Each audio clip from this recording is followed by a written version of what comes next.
Bismillahirrahmanirrahim. Welcome to the stage 2 of the journey of development of atomic model. John Dalton के जो solid sphere atomic model था उसकी limitations और उसकी failures drawbacks के बाद जो नेक्स्ट एटम का मॉडल एक वर्टिकल प्रोग्रेशन में जो प्रपोज किया गया, this model was proposed by J Thomson in 1904. इस मॉडल का नाम प्लम पुडिंग मॉडल है और ये मॉडल जे थॉमसन ने प्रपोज किया after the discovery of electron. 1897 में जब जे थॉमसन ने इलेक्ट्रॉन्स को डिस्कवर किया तो उसके बाद इसने ये प्लम पुडिंग मॉडल जो है वो प्रपोज किया. According to this model atoms are composed of electrons embedded throughout a spherical cloud of positive charge. यानी यहाँ पे एक देखें, जो पहला सॉलिड स्फीयर मॉडल था उसके अकॉर्डिंग एटम क्या है, एक जस्ट सॉलिड हार्ड स्फीयर है. उसके लिमिटेशंस में ये चीज थी कि कोई उसमें सब एटॉमिक पार्टिकल्स का कोई कॉन्सेप्ट नहीं था. लेकिन यहाँ पे देखें एक चीज ऐड हो गई और वो क्या है कि एक सब एटॉमिक पार्टिकल इलेक्ट्रॉन्स की एडिशन हुई कि एक एटम जो है वो इलेक्ट्रॉन्स के ऊपर कंप्राइज कर रहे हैं और वो इलेक्ट्रॉन्स एम्बेडेड हैं.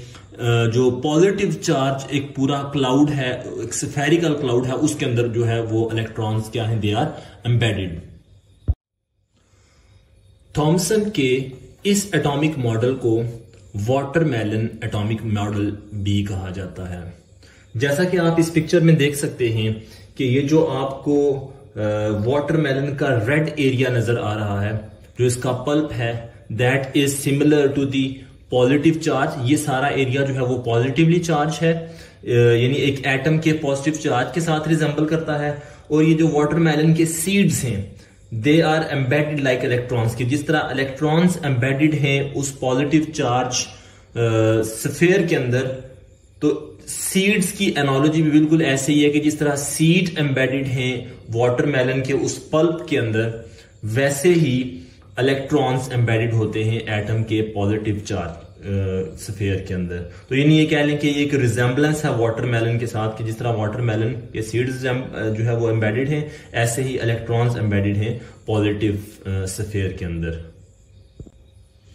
इस मॉडल की पॉजिटिव साइड या जो इसका पॉजिटिव एस्पेक्ट था वो ये था कि इसमें recognised electrons as component of atom, कि यहाँ पे एक सब एटॉमिक पार्टिकल इंट्रोड्यूस किया गया कि जो इलेक्ट्रॉन्स हैं ये एक एटम का कंपोनेंट होते हैं. ये एक जो है इसका एक पॉजिटिव एस्पेक्ट था. लेकिन ऑन द अदर साइड इस मॉडल के जो है वो नेगेटिव साइड्स भी हैं, यानी ये फेल था कुछ चीजें एक्सप्लेन करने में. और इसकी नेगेटिव साइड्स क्या थी, जिसमें नंबर 1 है कि there is no idea of